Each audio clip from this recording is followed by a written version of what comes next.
Ladies and gentlemen, welcome back to Driven Wild. Today, I want to talk about this article that came out a couple days ago. I also want to talk about some new information we got today about Doordash that could potentially be the end of Doordash.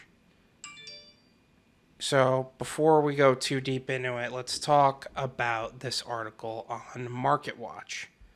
MarketWatch is a great stock company, an information website.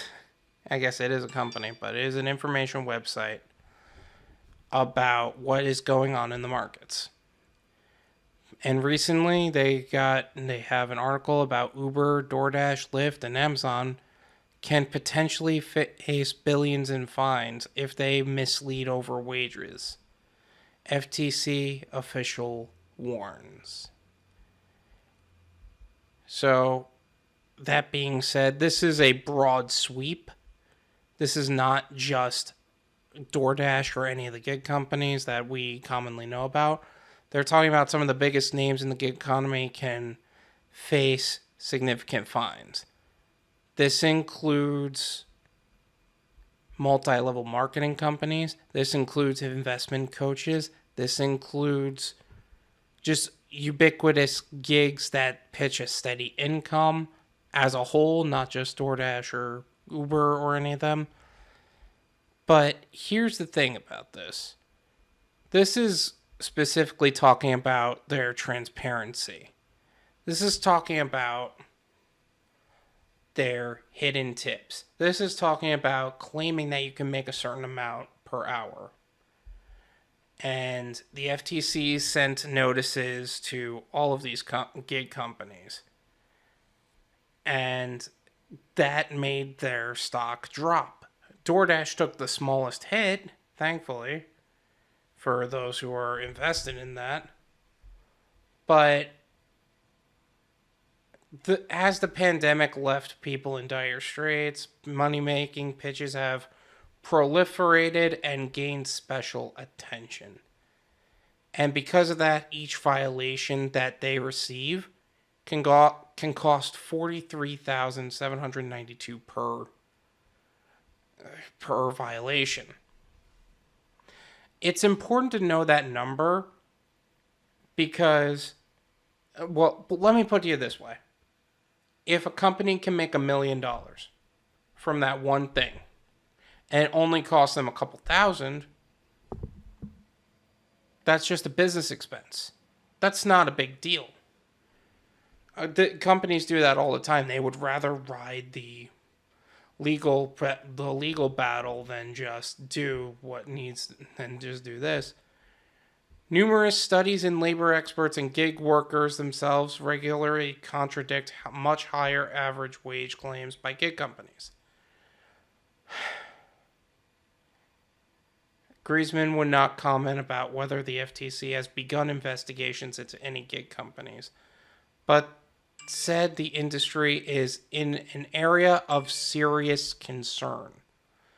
Now, that's a big deal for us as drivers because the government has already been trying to turn independent contractors into employees for a very long time. And while that's not necessarily, well, let me put it to you this way.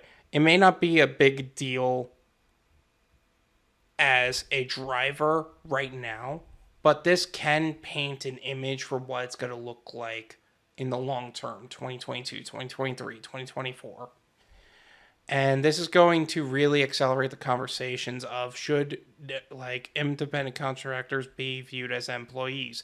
Should they go into an office every day? Should they clock in and clock out? I don't want that as a driver. But here's where, this is a part of the article that I just did not like.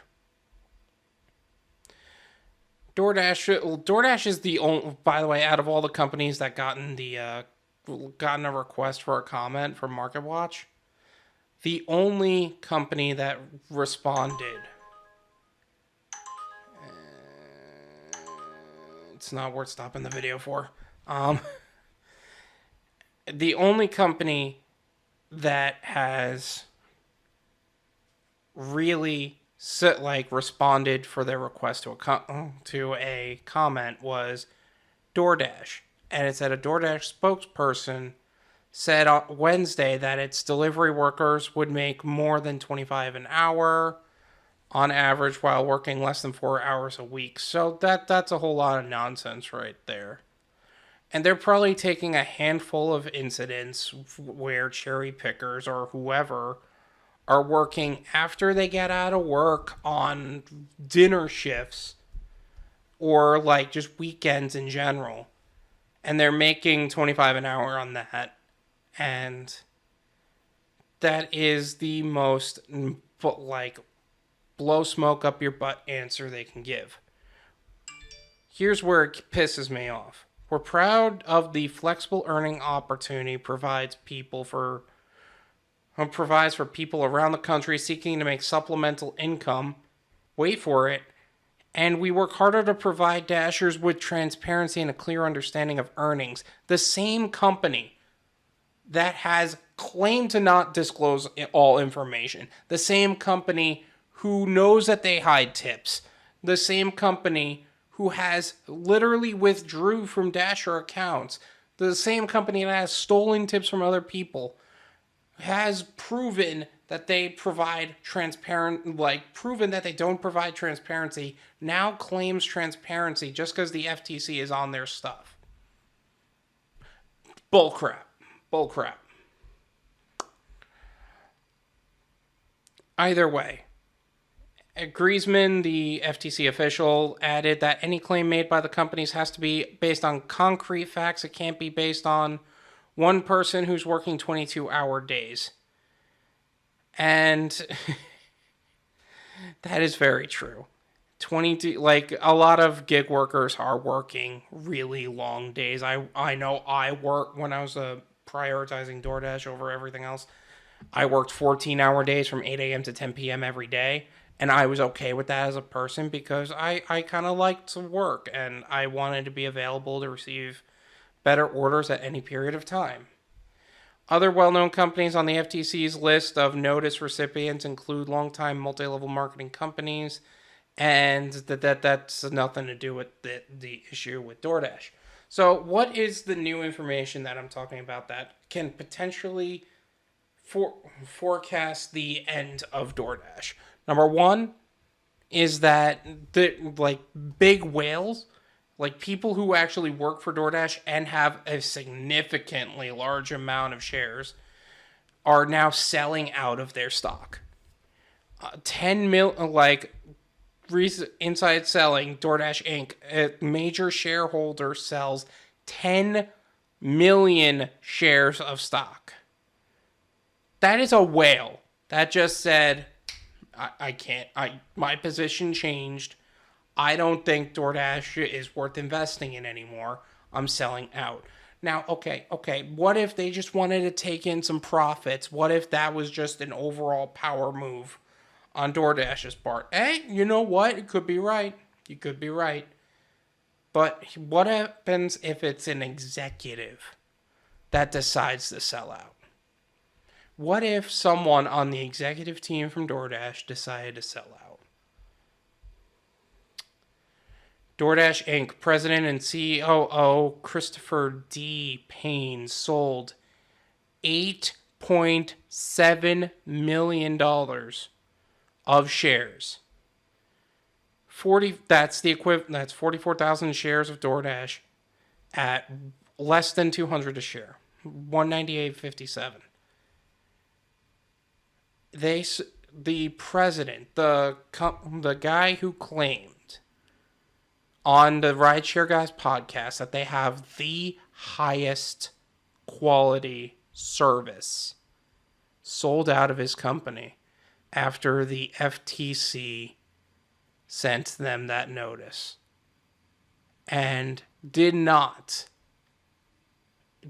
and this was probably the biggest crimson flag that I've ever seen. I'm a little stressed because I just started this channel And this is what I get. This is the first thing that happens. My goodness. But what does that mean for us as drivers? What does this situation indicate for us? Number one, do not be too dependent on Doordash as a source of income. If you are doing this full time, don't be a full time Doordasher, be a full time gig worker, work multiple apps. That means sign up for Uber, sign up for Grubhub. I know Grubhub's got a long waiting list, but do it anyway. Instacart, hop on as many wait lists as you can. Amazon Flex. Yeah, they're under investigation. That doesn't mean that they're going to get rid of their programs. DoorDash is the one where I'm like, okay, buddy, this can be really bad. Because you got to think, if even the executive is selling out, what is the FTC going to find? What investigation is going to happen? What is going to happen to DoorDash after this investigation is over? And number two, start something on the side of all these gig apps. If you're going to do full-time gig work, work on a side hustle from your full-time gig work. If you got to start a YouTube channel, do it. If you're going to start another opportunity, do it. But I'll tell you what, don't rely on these companies. Because here's the thing, DoorDash is, regardless of whether we like DoorDash or not, they are a major player in the game. If DoorDash goes down for anything, hey, now they got to change the way their system works. Now they got to do whatever. That is going to be a domino effect for all gig companies. Uber, Grubhub, Amazon, whatever. These delivery companies are going to end up on the wrong end of things.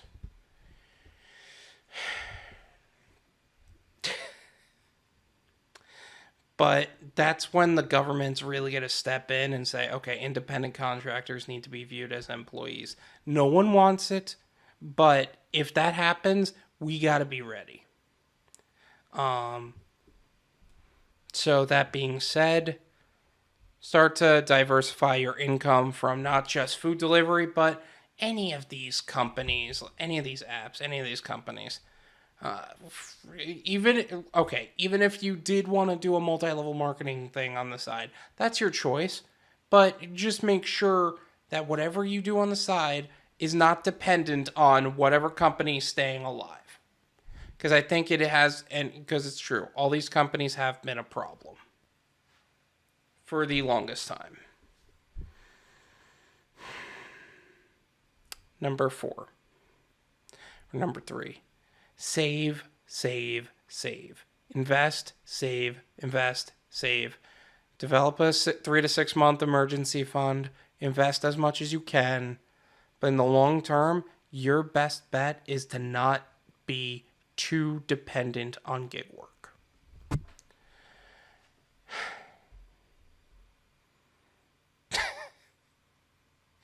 I wish I made this channel long before this happened, because I think this message would have gotten out to more people.